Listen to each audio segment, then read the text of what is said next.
wrestling, wrestling, and more wrestling. If you're a wrestling fan, this weekend is basically Christmas in July. What's going on? It's your boy Tommy on the spot for Watchalong Wrestling. And I decided to come with you guys because I was just looking at the lineup for this weekend, and holy smokes, if you're a wrestling fan, there is something definitely for you. And honestly, if you got a weekend free, you could just stockpile your weekend with just tons of wrestling. There are 6 big shows pretty much in the span of 48 hours, and I'm going to break it all down for you, whether you're a fan of New Japan Pro Wrestling, whether you're a fan of indie wrestling, AEW, WWE, they're all going to happen this weekend. It's absolutely massive. I'm going to break things down for you right here to get you set up for the entire schedule. What I want you to do is I want you to let me know in the comment section below what you're watching this weekend. Are you going to just go balls out and just watch every single show? Are you going to pick and choose? Is there one show that's just leaps and bounds better than the other shows? Let me know in the comment section. I'm really interested to know what you're going to be watching this weekend and if it's going to be something that you're excited about. Is this weekend as big as I'm making it out to be? Is it too much? Is maybe there are too many choices? It's a hell of a time to be a wrestling fan, and I'm going to get you going with all of that. Before we do, though, make sure you leave a like and subscribe. I'm going to have you covered on everything all weekend long. Not sure we're going to be live streaming for everything, but we'll definitely be live streaming for many of the G1 shows and hopefully for some of the other shows throughout the weekend. So let's break it down, and I'm going to be going off Eastern Standard Time. That's my time zone. I'm right here, repping it here in the East Coast here in the United States. So I'm going to break things down for what the weekend looks like from my perspective, and then hopefully you guys can let me know, I guess, what it looks like from your perspective. Particularly if you're overseas somewhere, I'd love to know when these shows start for you. So Eastern Standard Time, though, let's jump right into it with Saturday. And obviously things start off with B-Block. B-Block action for the G1 Climax 29 starts Saturday morning at 5:30 in the morning. So things get started bright and early. And by the way, I do know that here in the East Coast, I believe that if you're not subscribed to New Japan Pro Wrestling through New Japan World, you can watch this show on Access TV. That's awesome. It's free to do it. I believe it's on a delay, and it comes out, I want to say, in the evening sometime. Excuse me. But if you want to watch it live, New Japan World is the way to go. It's really cheap, and it's something that I've thoroughly got a kick out of. I wish they'd have a Roku app, but I'll take it. I also don't have Access TV. So for me, this is the way to do it, and you get to watch it live, 5:30 in the morning. Wake up early, wipe the crusties, grab some coffee, and we'll be on at some point, probably for the G1 matches themselves, because honestly, as much as I'd love to see some of the people that and some of the matches for the tag matches, I feel like those are kind of throwaways with the G1. So I'm just going to break down the matches. Not going to give you the full card. I'm just going to give you guys the G1 B-Block matches that will be kicking off opening day Saturday morning. And Juice Robinson is going to be taking on Shingo Takagi. That should be great. We'll do a preview of each show throughout the weekend. You've got Jon Moxley, the former Dean Ambrose, in his first G1 ever, taking on Tai Chi.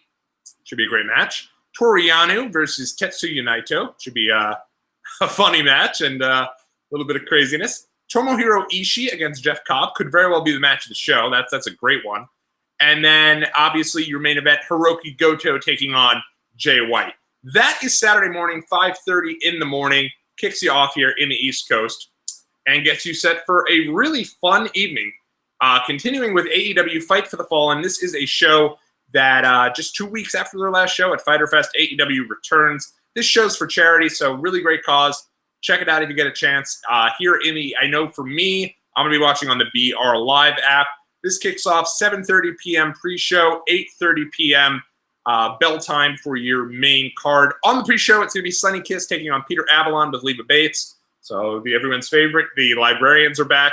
Great six-man tag here. Jimmy Havoc, Darby Allin, and Joey Janela taking on MJF, Sammy Guevara, and Sean Spears. So Sean Spears, first match in AEW. Brandy Rhodes on the main card now. Brandy Rhodes will be having her first match, and she'll be taking on Allie, singles match here on the show. The Dark Order, the team of Evil Uno and Stu Grayson versus Angelico and Jack Evans, as well as Jungle Boy and Luchasaurus, my favorite duo, will be taking on each other in a 3-way tag match. The winner of this match now does advance to All Out for an opportunity at a first-round bye in the AEW World Tag Team Championship Tournament. I'm assuming that the winner of this match will go on to take on the Best Friends at All Out, because that would kind of make sense. and then the winner of that will get the first round bye. A little confusing, but I'm looking forward to it. Glad those guys are on the main show, and really talented guys there. So moving along, you've got SoCal Uncensored, Frankie Kazarian and Scorpio Sky with Christopher Daniels taking on the Lucha Brothers, Pentagon Jr. and Ray Phoenix. Could really be a show stealer there. Adam Hangman Page will be taking on Chris Sabian. Remember, he is going to be facing Chris Jericho at All Out, and Chris Jericho is in the house for Fight of the Fallen. Is it Fight of the Fallen or Fight for the Fallen? It's Fight for the Fallen. Sorry. And Chris Jericho will be in the house. He'll be having a segment as well. So you'll have Jericho and Page both in the building at the same time. You've got Cody Rhodes and Dustin Rhodes taking on the team of the Young Bucks. That's probably your main event of the evening match I'm looking most forward to. And then you got Kenny Omega versus CIMA, which should be fantastic. It'll be really interesting, and I don't know how they do it, but imagine they somehow get Moxley to show up there. I mean, again, he'll be in Japan for matches on Saturday as well as on Monday. So I don't know that they'd be able to pull it off, but it'd be crazy and cool if they could. So that is going to be streaming live again. BR Live. If you're not in the United States and can't get Bleacher Report Live, then you can go ahead and get it on the Fight app. Yes, I believe the Fight app. You can do that. A little bit of that's actually a cost, though, which is kind of disappointing, but it is what it is. All right, so closing out the night there, 8 p.m. WWE Network. They're going to be broadcasting the Evolve 10th anniversary show. If you don't know Evolve Wrestling, they're an independent that have been around, obviously, for 10 years. I love this independent. I've been going to their shows really from the start, and I'll talk about that later in the weekend. But this is a great opportunity for a lot of these guys to get that spotlight on the WWE Network. Let me break down the card for you. Anthony Green taking on Josh Briggs. You've got Sean Maluta taking on Sean Wolf versus Harlem Bravado versus Kurt Stallion in a fatal four-way match. Colby Carino, son of Steve Carino, taking on NXT superstar Babatunde. You've got Anthony Henry taking on NXT superstar Arturo Ruas. Catchpoint reunion match as WWE Cruiserweight Champion Drew Gulak will be taking on Matt Riddle, everyone's favorite bro, in a non-title match. You've got the tag team champions for Evolve, Eddie Kingston and Joe Gacy defending the titles against Leon Ruff and my favorite Evolve wrestler, AR Fox. Then you've got a winner-take-all match for both the Evolve Championship and the WWN Championship.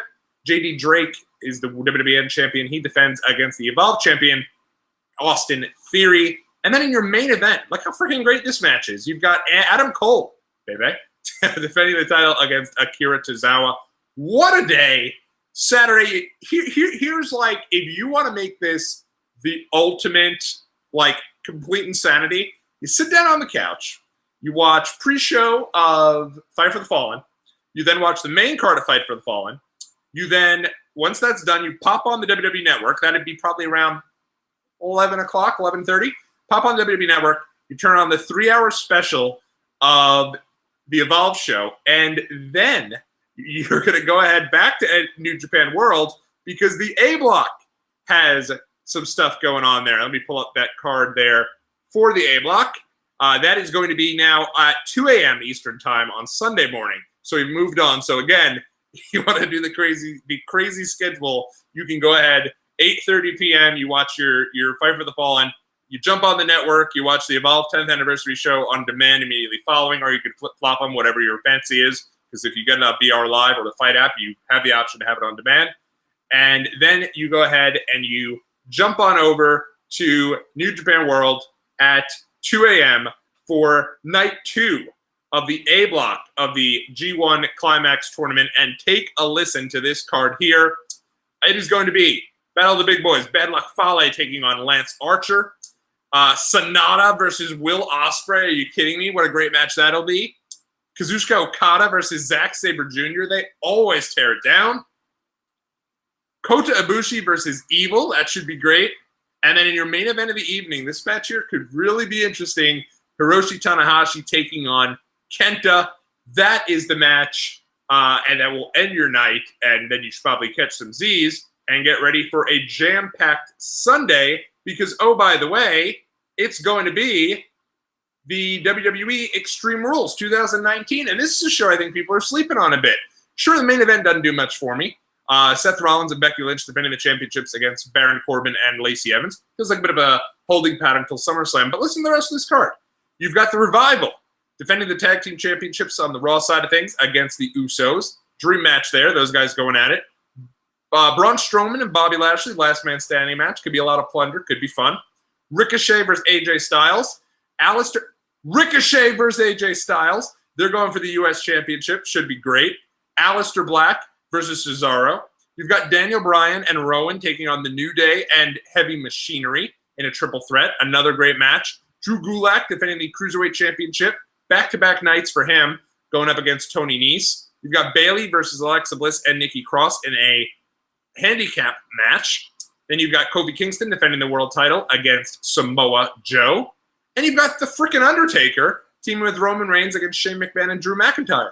On that card there, I just listed like 5 matches that are going to be Ricochet, AJ Styles, both of the tag title matches, Aleister Black, Cesaro. Give me Kofi Kingston and Samoa Joe. I mean, that Gulak and Nese, this could really be a show that people are sleeping on here. And then, not to mention, I didn't even mention this. If you're also a fan of mixed martial arts, a UFC fan, there is a UFC Fight Night on ESPN Plus that's featuring the return of Uriah Faber. Uriah Faber, one of my favorite fighters of all time, coming out of retirement. He's on that show. So that's another thing you could try to somehow squeeze in on Saturday night. I'm not sure you're going to squeeze in everything, but going to be fun. So a fun weekend there. And then it kind of caps off. If you didn't get enough wrestling, Extreme Rules ends. You go back over to New Japan World. And, oh, by the way, 5:30 in the morning, 5 a.m. on Monday morning to get you set before you go to work is another night of B block action on the G1 Climax. Again, we're not going to go through the tag matches, but you got Toru Yano versus Shingo Takagi, Juice Robinson versus Hiroki Goto, Jeff Cobb versus Jon Moxley. Are you kidding me? Tomohiro Ishii versus Jay White, and in your main event of the evening, Tai Chi versus Tetsuya Naito.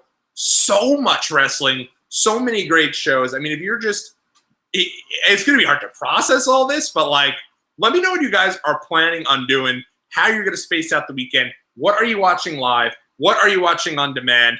I plan to be with you guys as much. Whatever I watch live, I'm going to jump on here with you guys and we're going to watch it together. It's going to be fun. So we'll be able to do that, and hopefully we'll have a lot of fun. This should be a great weekend, guys. An unexpected weekend in the middle of July. It doesn't happen very often to where you're getting so much wrestling kind of stockpiled for a huge weekend like this. Let me know again what you're most interested in, what you're stoked for, what you're watching live, what you wait to watch on demand, and what your weekend's looking like. And get set, guys. This should be a lot of fun. I'm pumped for it. And again, keep it locked right here to Watchalong Wrestling, and we will have you covered every inch of the way. So next time, everybody, I am Tommy on the Spot. Let's have a great weekend.